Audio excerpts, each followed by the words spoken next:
3 միլիոնանոց երկրում 800,000 աշխատատեղեր ունենալը դա շատ քիչ է։ Մենք առաջարկում ենք ստեղծել 300,000 աշխատատեղ, որից որ 80,000-ը լինելու է արդյունաբերության ոլորտում։ Ինչ է նշանակում դա, այսինքն տեղի ունենալու հանրապետության արդյունաբերականացում, քաղաքներում եւ գյուղերում կառուցվելու են գործարաններ, առաջին նախապայմանն է դա հզոր ղեկավար, հզոր առաջնորդ ունենալն է։ Մենք հավաստիացնում ենք, որ Սամվել Կարապետյանի օրոք Հայաստանի Հանրապետությունում ստեղծվելու են նախապայմաններ ոչ միայն խոշոր արդյունաբերության, նավթավերամշակման, պղնձածուլարաններ եւ այլ տիպի արտադրություններ հիմնելու համար, այլ նաեւ շատ մեծ ուշադրություն է դարձվելու փոքր եւ միջին բիզնեսին։ Շրջանառության հարկից ազատում, այսինքն 0 հարկ, 0% հարկ փոքր բիզնեսի համար։ Փոքր բիզնեսը պետք է շնչի։ Փոքր բիզնեսը պետք է դառնա ինկուբատոր միջին եւ խոշոր բիզնեսի համար։ Տասնյակ ընկերություններ են պետք, որոնք կարողանան, որոնք լինելու են Հայաստանի գյուղատնտեսության շարժիչ ուժը։ Այսինքն գյուղացին վեր կհաճեցնում է, հանձնում է ընկերությունը դա իրացնում է։ Դա պետական քաղաքականություն է։ Պետությունը պետք է համապատասխան միջոցներ ձեռնարկի, պետք է բանակցել հարևանների հետ, պետք է բանակցել գերտերությունների հետ, ունենալ համապատասխան երաշխիքներ եւ գնալ ամեն ինչ անել այդ ուղղությամբ, արժանապատիվ խաղաղության եւ կոմունիկացիաների ապաշրջափակման, դա բնականաբար Հայաստանի տնտեսության համար բավական մեծ հնարավորություններ է բացում։ Այստեղ եւս պետք է անդրադառնամ այս հարցին, ամեն ինչ կախված է ուժեղ բանակցողից, Հայաստանը պետք է խոսի ուժեղ դիրքերից, Հայաստանին պետք է ուժեղ առաջնորդ, որպեսզի կարողանա ըստ արժանավուն Հայաստանի ազգային շահը առաջ տանել եւ հասնել նրան, որ Հայաստանի բոլոր հարևանները հաշվի նստեն Հայաստանի ազգային շահի հետ։ Սամվել Կարապետյանի հայրենիքը Հայաստանն է, Սամվել Կարապետյանի համար բոլոր առաջնահերթությունները կապված են Հայաստանի Հանրապետության ազգային շահի հետ։ Armenia Today-ի խոսում են գլխավորի մասին հաղորդաշարի հյուրն է մեր ձևով շարժման համակարգող խորհրդի անդամ Տիգրան Աբրահամյանը, շնորհակալ եմ մեր հրավերը Տիգրան ընդունելու համար։ Շնորհակալ եմ հրավերի համար։ Անդրադառնալու ենք մի քանի թեմայի, դե քաղաքական, տնտեսական, նաև իրավական, սկսենք տնտեսականից։ Սիրով։ Մեր ձևով շարժման հիմնական համակարգողը ներկայացրեց, դե պրեզենտացիա արեցիք, ներկայացրեցիք ձեր հիմնական ծրագիրը տնտեսական ուղղությամբ, 5 կետից էր դա բաղկացած, մեր հետևորդներին դա հիշեցնենք եւ իհարկե ենթակետեր բազմաթիվ կան եւ կլինեն հետագայում, երբ որ արդեն քաղաքական հայթը վերջնական ներկայացվի, կուսակցությունը արդեն ներկայացնի, արդեն մտնի ընտրաշա, վստահ եմ, որ շատ կխոսվի եւ վստահ եմ որոշ կետեր էլ կավելացնեն։ Ես եմ կանխատեսում դա, դուք պետք է հավաստեք այդպես կլինի թե ոչ։ Հիմա տնտեսական այդ արդեն հնչեցված կետերից մեկից, որ խոսեցիք, նշված էր 300,000 նոր աշխատատեղ կստեղծվի, կհիմնվի Հայաստանում։ Ձեր հիմնական հակառակորդը, քաղաքական հակառակորդը, իշխանական թևը դրան հակադարձեց եւ շարունակում է հակադարձել։ Նախ սոցիալական ոլորտի պատասխանատու գերատեսչության ղեկավարը օրերս ազգային ժողովում դրան անդրադարձավ, ասաց, որ գիտեք, այս տարիների 7-8 տարիների ընթացքում այդ 300,000 աշխատատեղը մենք իրենք ԿՊ-ն արդեն ստեղծել է։ Դե նշվում էր եւ մեջբերվում էր հիմնական թիվը, թե ինչքան աշխատատեղ, չեմ հիշում հիմա կոնկրետ թիվը, բայց 800,000 աշխատատեղեր կան այսօր Հայաստանի Հանրապետությունում։ Իհարկե նաեւ հավաստում են, որ մի մասը դա ստվերից դուրս եկածներն են, բայց նշում են, որ դա մեծ թիվ չի եւ մեծ մաս չի։ Եվ թվերը ներկայացնելիս կրկնվում են, նշում են, որ մենք արդեն նշել ենք արդեն ստեղծել ենք այդ 300,000-ը։ Այո, Դավիթ, իրավացի եք, նման բան հնչեցվել է իշխանականների կողմից եւ որպես գլխավոր արգումենտ կարող եմ այստեղ ասել, որ այո, դա ստվերից դուրս եկածներն են, սակայն ինչ վերաբերում է աշխատատեղերի ստեղծմանը, մենք որ ասում ենք 300,000 աշխատատեղ ենք ստեղծում, իշխանականները պնդում են, որ դրա համար ոմանք ասում են 15 միլիարդ դոլար է պետք, ոմանք ասում են 30, իրենք էլ չեն կողմնորոշվում, բայց եկեք նայենք, բնականաբար, բայց եկեք նայենք վերջ տարիներին, որքան ներդրումներ են իրականացրել, ինչքան ներդրում է իրականացվել Հայաստանի Հանրապետությունում եւ կտեսնենք, որ ներդրումները վերջին տարվա արդյունքներով օտարերկրյա ներդրումները 100 միլիոն դոլարից մի փոքր ավել են։ Թիվը սպասելիից բավական ցածր է, Այսինքն այո, որևիցե ներդրումներ չեն իրականացվել եւ այստեղ անկասկած հիրավի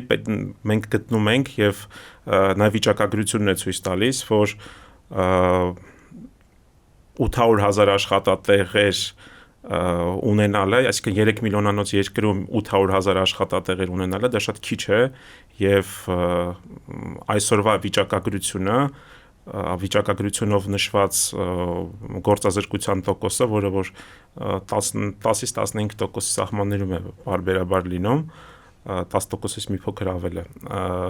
չի համապատասխանում իրականությանը, քանի որ այսօր Հայաստանի Հանրապետությունում գործազուրկ է համարվում այն անձը, ով որ ակտիվ աշխատանք է Տեսեք Տիգրան, ներեցեք, որ ընդհատում եմ, այստեղ մենք հասկանում ենք, որ գերակշիռ մասը աշխատող մեր համերկրացիների ծառայության ոլորտում է։ Ես հասկանում եմ այսպես, որ եկամուտներն էլ բարձր չեն։ Այո, եթե տեսնում ենք մենք Հայաստանի տնտեսության ընդհանուր կառուցվածքը վերջին տարիներին եւ տնտեսական ցուցանիշները, ապա տեսնում ենք, որ արդյունաբերությունը գնալով կրճատվում է, իսկ արդյունաբերությունը տնտեսության լոկոմոտիվն է։ Այսինքն աճում է ծառայությունների ոլորտը, այո, աճում է ծառայությունների ոլորտը, իսկ արդյունաբերությունում հիմնական ցուցանիշները արձանագրում է հանքահումքային ոլորտը, այսինքն ինչ է տեղի ունենում պղնձի կոնցենտրատը կամ եւ մոլիբդենի առանց վերամշակվելու ուղարկվում է արտասահման, Հայաստանում հավելյալ արժեք չի ստեղծվում եւ փաստացի այսօրվա դրությամբ ընդամենը արդյունաբերությունը տնտեսության մեջ 9% է, դա պատմականորեն եւ ցածր ցուցանիշ է եւ ընդհանուր եթե նայենք նման ցուցանիշով տնտեսություն երկարաժամկետ ապագայում հանդիպելու է խնդիրների ցանկացած տնտեսություն, ինչ ենք մենք առաջարկում ենք ստեղծել 300,000 աշխատատեղ, որից որ 80,000-ը լինելու է արդյունաբերության ոլորտում։ Ինչ է նշանակում դա, այսինքն տեղի ունենալու հանրապետության արդյունաբերականացում, քաղաքներում եւ գյուղերում կառուցվելու են գործարաններ։ Դա ասելով մենք ինչ նկատի ունենք, այսինքն ենթադրենք դե արդյունաբերություն Հայաստանը ունեցել է Խորհրդային Միության տարիներին, բավական զարգացած արդյունաբերական ոլորտ։ Եթե նայում ենք Հայաստանի, այո, ընդհանուր առևտրային շրջանառությունը, արտաքին ներքին համեմատական, ապա տեսնում ենք, որ արտահանում ներմուծում 4 միլիարդի բացասական ցուցանիշ ունենք, այսինքն 4 միլիարդով ավելի շատ ապրանք ենք ներմուծում, քան արտահանում ենք, եւ մենք ունենք ոլորտներ, օրինակի համար նավթավերամշակման արդյունաբերությանն է դա վերաբերվում, դա պղնձաձուլարան կառուցելու ծրագրին է վերաբերվում, կարող ենք այնպես անել, որպեսզի Հայաստանում մենք փոխարինենք, կատարենք ներմուծման փոխարինում եւ Հայաստանում ստեղծենք հավելյալ արդյունք։ Մենք գտնվում ենք այսօր հարևան մեր պետությունները, մասնավորապես Իրանը, նաև Մերձավոր Արևելքն է մոտիկ գտնվում նավթային պաշարներ ունեցող ամենամեծ պետություններն են։ Մենք դրանցից չենք օգտվում։ Մենք առաջարկում ենք մասնավորապես Վանաձոր քաղաքում ստեղծել նավթավերամշակման գործարան, որը որ թույլ կտա Հայաստանի Հանրապետության ամբողջ պահանջարկը նավթավերամշակման ոլորտի ամբողջությամբ լուծել, այո, բենզինը, ինչու՞ չէ նաև բիթումը եւ մնացած ապրանքները, դիզելային վառելիքը ամբողջությամբ արտադրել հանրապետությունում եւ փաստացի տեղի ունենալու ներմուծման փոխարինում։ Ինչ վերաբերում է հանքահումքային ոլորտին, ապա մենք, ինչպես ես նշեցի, պղնձի կոնցենտրատ ենք արտահանում, այսինքն հող ենք արտահանում Եվրոպա եւ այլ պետություններ, Չինաստան։ Դա այլ գին է իրանից ներկայացնում, բայց արդեն ստացած պղնձի այլ գին։ Այո, պետք է ստեղծել պղնձաձուլարան, Հայաստանում ապահովել հավելյալ արդյունք, ապահովել հավելյալ արտադրանք եւ դա ավելի քան իրական է։ Տարիներ շարունակ խոսվում է Հայաստանի Հանրապետությունում տարբեր իշխանություններով խոսվել է, տասնյակ տարիներ այդ հնարավորությունը եղել է, սակայն չի ստեղծվել պղնձաձուլարան։ Մենք հավաստիացնում ենք, որ առաջիկա 5 տարվա ընթացքում Սամվել Կարապետյանի տնտեսական ծրագրով առաջին կետով 300,000 աշխատատեղերի ծրագրով անպայման Հայաստանում հիմնվելու է բրինձաձուլարան, որը որ արդեն պատրաստի մաքուր բրինձը արտահանելու արտերկիր։ Ընդ որում սա երկարաժամկետ ապագայում կարող է վերածվել ավելի մասշտաբային պրոյեկտի, այսինքն Հայաստանում կարելի է նաև էլեկտրատեխնիկական սարքավորումներ արտադրել։ Մենք գիտենք Հայաստանում վերջին տարիներին կառուցվել է մալուխների գործարան, կառուցվել է էլեկտրատեխնիկական սարքավորումների այլ գործարաններ, այդ ոլորտը պետք է զարգացնել եւ Հայաստանը շատ մեծ պոտենցիալ կարող է ունենալ այդ ոլորտում։ Շատերը չեն տեսնում, չնայած տնտեսագետները արդեն բազմաթիվ տարի դրա մասին խոսում են, այն մարդիկ, ովքեր խոսում են դրա մասին, նշում են, այո, Հայաստանը ունի արդյունաբերական պոտենցիալը, բայց այդ խոսքը մնում է այսպես օդում, ի վերջո գետնի վրա որևէ բան չէր արվում եւ չի արվում։ Իսկ դրա համար մենք հասկանում ենք, որ նախապայմանները դրա պետք է ստեղծի առաջին հերթին պետությունը։ Այո, առաջին նախապայմանն է դա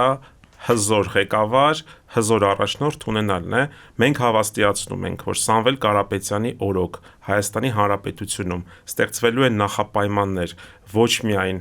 խոշոր արդյունաբերության, նավթավերամշակման, բրինձաձուլարաններ եւ այլ տիպի արտադրություններ հիմնելու համար, այլ նաեւ շատ մեծ ուշադրություն է դարձվելու փոքր եւ միջին բիզնեսին։ Այսինքն ինչ է դա նշանակում։ Մենք մեր երկրորդ կետով, տնտեսական ծրագրի երկրորդ կետով առաջարկում ենք Հայաստանի Հանրապետության փոքր բիզնեսը, իսկ ինչ է նշանակում փոքր բիզնես, դրանք այն ընկերություններն են, այն գործարարներն են, որոնք ունեն այդ թվում նաև, որոնց որ շրջանառությունը չի գերազանցում 100 միլիոն դրամ, վարսավիրանոցներ, դերձակներ, հացի փռեր եւ բազմապիսի նման այլ փոքր ձեռնարկություններ հարկերից ազատում, այո, հարկերից շրջանառության հարկից ազատում, այսինքն 0 հարկ, 0% հարկ փոքր բիզնեսի համար։ Մենք պետք է թույլ տանք, որպեսզի փոքր բիզնեսը հնարավորություն ունենա աճել։ Դու գիտեք, Դավիթ, վերջին 1 տարվա ընթացքում Հայաստանի Հանրապետությունում քանի ձեռնարկությունը, քանի փոքր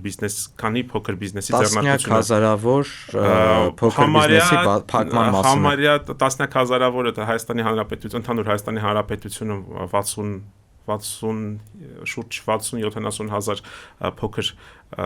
բիզնես իրականացնող փոքր բիզնեսում գործունեություն ծավալող ընկերություններ եւ անհատներ կան։ Վերջին տարվա ընթացքում 3000 փոքր բիզնեսի ընկերություններ փակվել են։ Գիտեք ինչու են փակվել, որովհետեւ շուրջ 1 տարի առաջ տեղի ունեցած փոփոխություններով շրջանառության հարկը կրկնապատկվել է։ Փոքր բիզնեսը պետք է շնչի։ Փոքր բիզնեսը պետք է դառնա ինկուբատոր միջին եւ խոշոր բիզնեսի համար։ Փոքր բիզնեսը ինչ է իրենց ներկայացնում, այսինքն դա հիմնականում 1, 2, 3 մինչեւ 5-6 աշխատակից ունեցող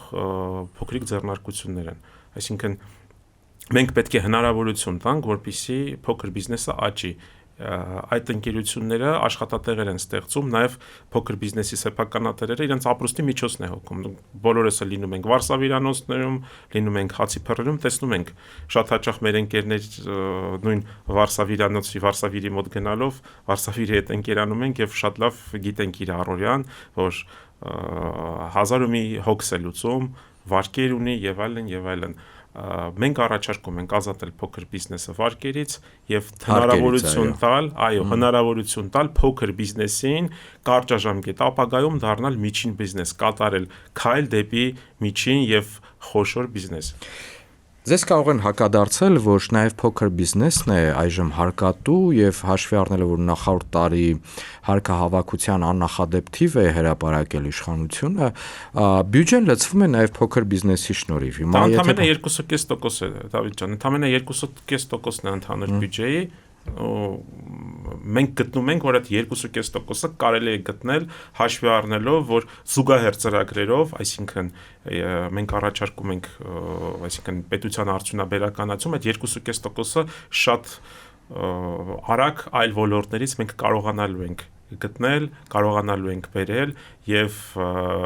նաև փոքր բիզնեսը ժամանակի ընթացքում մենք ինչ ենք անում, երկարաժամկետ հնարավորություն ենք տալիս այդ ընկերություններին դառնալ միջին եւ խոշոր, առաջին հերթին միջին, խոշոր երկարաժամկետ ապագայում այդ մարդիկ, այսինքն դա ապագայում հարկերի տեսքով բնականաբար վերադառնալու է։ Մենք միևնույն ժամանակ բազմաթիվ ընկերություններ, բազմաթիվ փոքր բիզնեսի ներկայացուցիչներ ժողովրդական լեզվով ասած ծերը են հասցնում, այսինքն փակվելու եզրին են։ Մենք շատ հաճախ տեսնում ենք, թե ինչպես օրինակ այդ փոքր բիզնեսի ներկայացուցիչներ դուրս են գալիս փողոց եւ իրենց բողոքի ձայն են բարձրացնում, տարբեր խնդիրներ ունեն, տասնյակ խնդիրներ ունեն եւ հիմնական քայլը, առաջին քայլը, որը որ հնարավորություն է տալու փոքր բիզնեսին շնչելու, դա հարկերից ազատումն է։ Գրպանին չկապնել է, այո, շուրջ 60,000 ընկերություն, շուրջ 60,000 ընկերություն եւ անհատ հնարավորություն են ստանալու շնչելու, այդ հարկային բեռից ազատվելու։ Երբ որ առաջարկները ներկայացվում էին, գուցե սպասելի էին այս 5 կետերը, որոնք նախապես առաջարկվեց Սամվել Կարապետյանի տնտեսական ծրագրով։ Բայց մեր քաղաքացիներին առաջին հերթին հենց այս պահին ինչ որ մի լուծում է պետք, չէ՞, այդպես է քաղաքացին հիմնականում կողմնորոշվում։ Այո, գուցե եւ ձեր հնչեցրած այդ առաջարկները որոշակիորեն այսպես հերանեկարում մարդիկ պետք է կարող են հաշվի առնել, որ գիտեք, եթե Սամվել Կարապետյանը լինի երկրի վարչապետ կամ Սամվել Կարապետյանի ներկայացուցիչը կուսակցության, այս լուծումները կտրվեն եւ բիզնեսում մենք կարող ենք շնչել։ Բայց մարդիկ շատ անգամ նայում են այս պահին իր գրպանի պարունակությունը ավելացավ, թե չէ, ինքը այլևս այս ամսվանից սկսած ծերին այսպես ֆինանսական առումով շնչելու է, թե ոչ։ Գուցե ավելի խոշոր առաջարկներ արվեն, ես չգիտեմ, ինչպես օրինակ Վրաստանում արվեց, մարդկանց առաջարկելով վարկերի փակում կամ վարկային նոր պայմաններ, այսինքն պետությունը չէ՞ պիտի դրանով զբաղվի առաջին հերթին։ Պետությունը որտեղ վարկային տոկոսադրույքները դուք լավ գիտեք, որ Հայաստանում ցածր չեն, մեղմ ասած։ Այո, անուղղակիորեն այս ծրագրի առաջին եւ երկու կետը, ինչու՞ չէ նաեւ մյուս կետերը անուղղակիորեն փաստացի դրան անդրադառնում են, այսինքն այսօր շրջանառության հարկը Հայաստանի Հանրապետությունում կազմում է 10%։ Մենք ինչ ենք ասում, մենք մեր 5 քայլերով, մեր առաջարկված 5 քայլերով ձեր նշված խնդիրը, Դավիթ, փաստացի լուծվում է առաջին կետով 300,000 աշխատատեղեր, ստեղծվում են ձեռնարկություններ, ապահովում են աշխատատեղեր, կայուն աշխատատեղեր, այսինքն այսօրվա դրությամբ շատ մարդիկ, դա մոտ 500,000 է վիճակագրությամբ, 500,000 մարդ չունի կայուն աշխատանք, չունի արժանապատիվ աշխատանք, այդ թվում աշխատավարձ նաև արժանապատիվ։ Այո, արժանապատիվ աշխատավարձ, այսինքն մարդիկ ծերը են հասնում եւ փաստացի այդ ծրագրով մարդիկ հնարավորություն են ստանալու ոտքի կանգնել, ստանալ արժանապատիվ աշխատավարձ եւ լուծել իրենց վարկային բեռերը։ Երկրորդ կետով, որը որ վերաբերում է փոքր բիզնեսին, շուրջ 60,000 տնտեսվարող հնարավորություն են ստանալու հավելյալ դրամական միջոցներ գեներացնելու ի շնորհիվ նրան, որ իրենց հարկային բեռը հավասարեցվելու է 0-ի։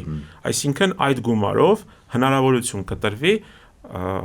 մի շարք խնդիրներ լուծել, այսինքն սկսած գնագոյացման խնդրից մինչև վարկի մարում եւ փաստացի այդ երկու կետերը, որը որ ես նշեցի, բնակչության զգալի հատվածին մեծ աջակցություն է բերելու։ Ինչ վերաբերում է մյուս կետերին, բերքի երաշխավորված մթերումը օրինակի համար, դրա հիմնական շահառուները հենց մեր գյուղացիներն են, գյուղի ժողովուրդն է, ժողովրդական լեզվով ասած, այո, այսօր շատ հաճախ մենք տեսնում ենք, որ գյուղացիները վարկի տակ ճռում են, ժողովրդական լեզվով ասած, եւ ամբողջ տարի աշխատում են եւ աճեցնում են, ստանում են իրենց բերքը եւ այո, եւ խնդիր են ունենում այդ բերքը իրացնելու եւ շատ հաճախ տեսնում ենք, թե ինչպես օրինակի համար հուլիս, օգոստոս կամ սեպտեմբեր ամիսներին գյուղացիությունը դաշտավայրի ժողովուրդը, այլ բնակավայրերի ժողովուրդը սկսում են ճանապարհներ փակել, սկսում են կառավարության մոտ ցույցեր անցկացնել։ Գյուղացին պետք է զբաղվի իր գործով եւ չմտածի նրա մասին, թե ինչպես նա պետք է վաղը վարկ պահի կամ ինչպես նա պետք է ձմեռը անցկացնի, որովհետեւ բազմաթիվ դեպքեր գիտենք, դուք էլ գիտեք, մենք էլ գիտենք, հարյուրավոր, հազարավոր, տասնյակ հազարավոր դեպքեր կան, երբ գյուղացին չի կարողանում իրացնել իր բերքը եւ կորցնում է այն եւ ստիպված է լինում ինչ անել, հեռանալ երկրից կամ գալ Երևան, գյուղը դատարկվում է եւ փաստացի մեր պետության թիկունքը թուլանում է։ Իսկ գյուղացին մեր պետության թիկունքն է։ Ինչպես է նախատեսում ապահովագրել գյուղացուն այդ խնդրից, այսինքն բերքի իրացումը լավ հասկացանք, եթե այդ հնարավորությունը տրվում է, ապա այդ բերքը մթերող ընկերությունների բիզնես շահը որը կլինի։ Գիտեք, մենք այսօր Հայաստանի Հանրապետությունում ունենք ընկերություն, որը որ գյուղացիներից բերքը ձեռք է բերում։ Մենք նման ընկերություններ պետք է ունենք մի քանի նվազագույնը կամ նույնիսկ տասնյակ, այսինքն պետք է լինի տերմինալ, գյուղացին բերքը հաճացնի, բերի տերմինալ հանձնի եւ չմտածի թե հետագայում ինչ է տեղի ունենալու։ Այստեղ պետության քաղաքականությունն է արտերկրում եւ Հայաստանում եւ արտերկրում այնպիսի պայմաններ ստեղծել, որպիսի բերքը մթերվի եւ գնա արտահանվի հարևան պետություններ, Եվրոպա, այլ պետություններ, այդ թվում նաև այն շուկաները, որոնք ոչ միայն ԵԱՏՄ շուկա, այլ նաև մերձավոր արևելքի շուկա, եւ եկեք տեսնենք Հայաստանի աշխարհագրական դիրքը, այո, հյուսիսում ԵԱՏՄ-ն է, հարավում մերձավոր արևելքն է, որը որ եւս մեծ շուկա է Հայաստանի համար, ունենք եվրոպական պետությունները, ունենք Աֆրիկա, այսինքն փաստացի ճիշտ քաղաքականության դեպքում մենք կարող ենք հասնել նրան, որ բերքը մթերվի, ուղարկվի, այսինքն հանձնվի տրանսպորտային ընկերություններին, մեր խոշոր ընկերությունները մթերում իրականացնող ընկերությունները բերքը իրացնեն արդեն արտերկրում, այսինքն տարբեր շուկաներում, տարբեր ցանցային խանութների հետ, տարբեր մեծածախ վաճառք իրականացնող ընկերությունների հետ համապատասխան պայմանավորվածություններ ունենան։ Դա գիտեք, բնականաբար մասնավոր ընկերությունը եւս կարող է, մենք ասացի Հայաստանում կան նման 1-2 միգուցե ընկերություն, բայց նման ընկերություններ տասնյակ ընկերություններ են պետք, որոնք որ կկարողանան, որոնք լինելու են Հայաստանի գյուղատնտեսության շարժիչ ուժը։ Այսինքն գյուղացին վերքը հաճեցնում է, հանձնում է ընկերությունը դա իրացնում է։ Դա պետական քաղաքականություն է։ Պետությունը պետք է համապատասխան միջոցներ ձեռնարկի, համապատասխան միջոցառումներ իրականացնի։ Հարկային արտոնություններ, օրինակ, ինչը պետք է դերթի մասնավորին այդպես մեծածավալ բազմաթիվ գործիքներ կան, սկսված տրանսպորտային ընկերությունների հետ աշխատանքից, սկսված արդեն օտարերկրյա պետություններում մեր առևտրային ներկայացուցիչների ակտիվ աշխատանքից, շատ հեշտ կարելի է, հեշտ ասածը ոչինչ հեշտ չի լինում, բայց շատ ճիշտ կարելի է դա կազմակերպել։ Հզոր առաջնորդը գիտի լուծումը, հզոր առաջնորդը ունի այդ բաղադրատոմսը եւ նա անելու է դա։ Հասկանում եմ, խոշոր բիզնեսին ամեն դեպքում պետք է մասնավորին իհարկե որոշակիորեն պետական քաղաքականության բերել այդ ուղղությամբ, այսինքն պիսի պայմաններ բանակցությունների արդյունք է, Դավիթ, կարելի է բանակցել այսօրվա դրությամբ, ես կրկնում եմ, մերձավոր արևելքում հայկական արտադրանքը, մենք ԵԱՏՄ-ի մասին ենք խոսում, բայց մերձավոր արևելքում բավական մեծ պահանջարկ ունի։ Մենք երբեմն լսում ենք, թե ինչպես է օրինակ համար հայկական արտադրանքը բավական լավ սպառում ունենում ԵԱՏՄ-ում կամ օրինակի համար վերջին տարիներին տեսնում ենք, որ Իրաքի կամ այլ պետությունների հետ մերձավոր արևելքի բավական ակտիվ շարժ է նկատվում, պետական քաղաքականություն է դա, ստեղծել համապատասխան գործիքներ, որպիսի Հայաստանի հայկական արտադրանքը արտերկրում պահանջարկ ունենա եւ համապատասխան սպառում ապահովի։ Տարածաշրջանային իրողությունները հաշվի առնելով մենք հասկանում ենք, թե ինչպիսի գլխացավանք պետք է ունենա, ենթադրենք նոր կառավարիչը, որը տրանսպորտային ու նոր տրանսպորտային ուղղություններ ստեղծելու ինքնաթիռով մեծ քանակությամբ ենթադրենք խաղող չես կամ ծիրան չես արտահանի։ Բնականաբար, եթե նայում ենք օդ օդային փոխադրումները, ապա այո, մեր իրողության մեջ դրանք ամենաթանկն են, սակայն լոգիստիկ նույնիսկ ստեղծված իրավիճակում, այսինքն ունեցած իրավիճակում կարելի է ամեն ինչ այնպես կազմակերպել, մենք այսօրվա դրությամբ հասանելիություն ունենք Սևծովյան նավահանգիստներին, այսօրվա դրությամբ մենք հասանելիություն ունենք նաև Պարսից ծոցի պետությունների, Պարսից ծոցի ավազան, բայց երկաթուղի չունենք այդ։ Երկաթուղի ունենք դեպի Վրաստան եւ բայց երկաթուղի դեպի հարավ այդ մեծ շուկա չունենք։ Դեպի հարավ ստեղ արդեն թեման ես հասկանում եմ տեղափոխում ենք դեպի տարածաշրջանային կոմունիկացիաների ապաշրջափակման փուլ, այո, պետք է բանակցել հարևանների հետ, պետք է բանակցել գերտերությունների հետ, ունենալ համապատասխան երաշխիքներ եւ գնալ ամեն ինչ անել այդ ուղղությամբ, արժանապատիվ խաղաղության եւ կոմունիկացիաների ապաշրջափակման, դա բնականաբար Հայաստանի տնտեսության համար բավական մեծ հնարավորություններ է բացում, այստեղ եւս պետք է անդրադառնամ այս հարցին, ամեն ինչ կախված է ուժեղ բանակցողից, Հայաստանը պետք է խոսի ուժեղ դիրքերից, Հայաստանին պետք է ուժեղ առաջնորդ, որպեսզի կարողանա ըստ արժանավուն Հայաստանի ազգային շահը առաջ տանել եւ հասնել նրան, որ Հայաստանի բոլոր հարևանները հաշվի նստեն Հայաստանի ազգային շահի հետ։ Թրիփին դուք ինչպես եք վերաբերում, թրիփը մեզ ինչ կտա փաստացիորեն։ Տեսեք, երբ խոսում ենք թրիփի մասին, որը ինչպես գիտենք ստորագրվել է անցած տարվա օգոստոսին ԱՄՆ նախագահի, Հայաստանի վարչապետի եւ Ադրբեջանի նախագահի կողմից, փաստացի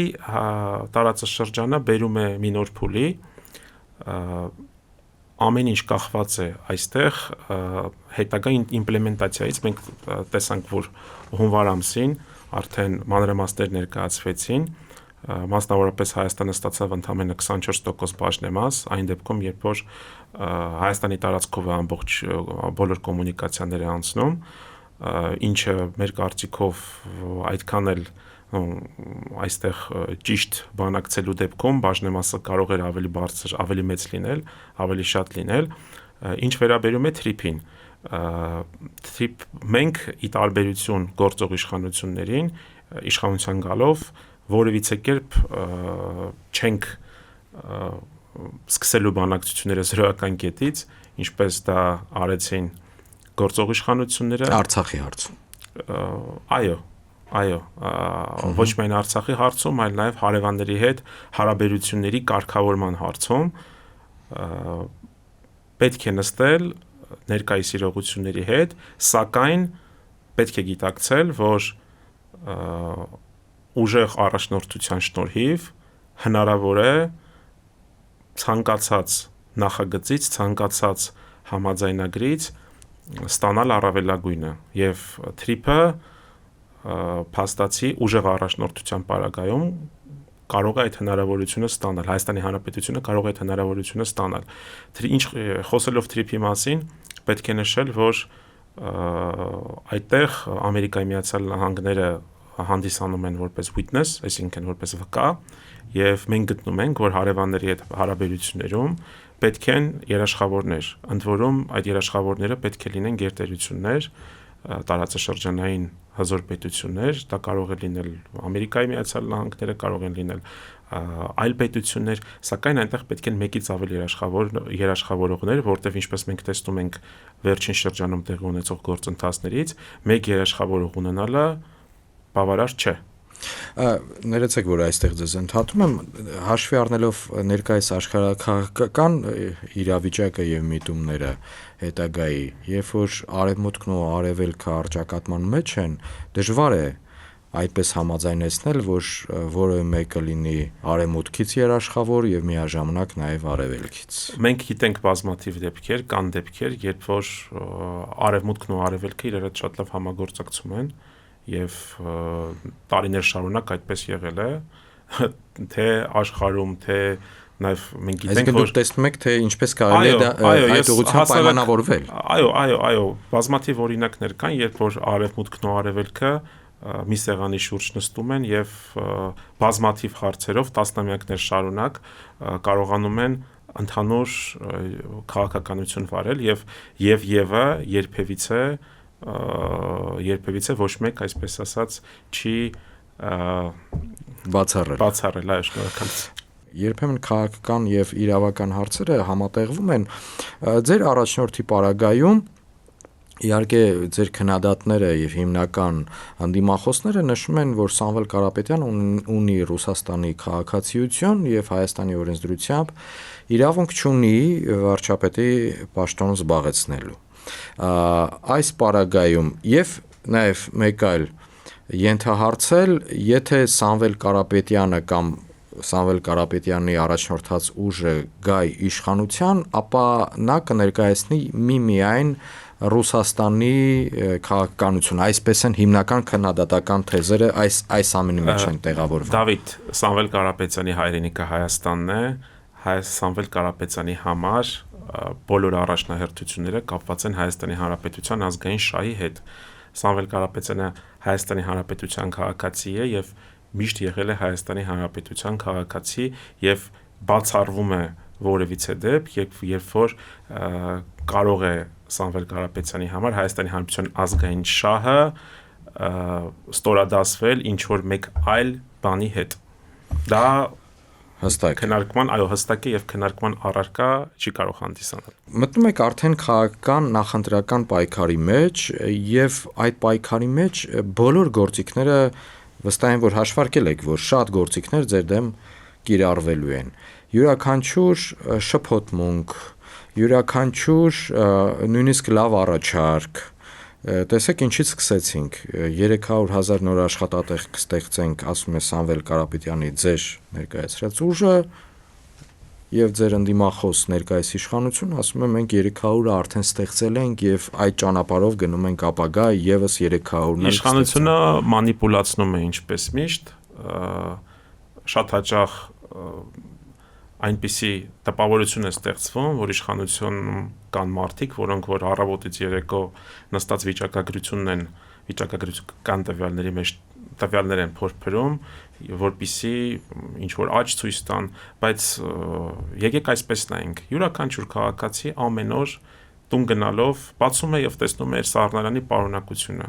եւ 7 տարվա ընթացքում ամենայն պատասխանատվությամբ հայտարարում եմ, որ Հայաստանի Հանրապետության միջին վիճակագրական քաղաքացու վիճակը իապես չի բարելավել, Հայաստանի Հանրապետությունում աղքատությունը վերջին 7 տարիների ընթացքում գիտեք քանի տոկոսով է ընդամենը պակասել աղքատության ցուցանիշը Հայաստանի Հանրապետությունում։ Գիտեք քանի տոկոսով, ընդամենը 2%-ով։ Իսկ Վրաստանը հարևան շուրջ 2 անգամ աղքատության ցուցանիշը իջեցրել է։ Այսինքն մենք տեսնում ենք, որ շատ հաճախ իշխանությունը ուղղակի մանիպուլացնում է թվերով եւ փորձում է ստեղծել այդ բարեկեցության պատրանք, ինչը ոչ մի դեպքում այդպես չէ, նման քայլերով, նման տեմպերով մենք 50-60 տարի հաղթահարելու ենք աղքատությունը, այնինչ այն կարելի է անել հաշված տարիների ընթացքում հասնել նրան, որպեսզի Հայաստանի Հանրապետության քաղաքացին ունենա բարեկեցիկ կյանք, ունենա բարեկեցիկ ապագա։ Եվ վերջին հարցը, դուք այսպես ասած մտնում եք նաև քաղաքական պայքարի մեջ, նաև քաղաքական ճահիճ։ Հայաստանի քաղաքական դաշտը երբեմն որոշ փորձագետներ այդպես են բնորոշում։ Հաղթելու պարագայում դուք ներկայացրեցիք, թե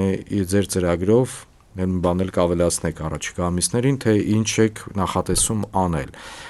Պարտության դեպքում,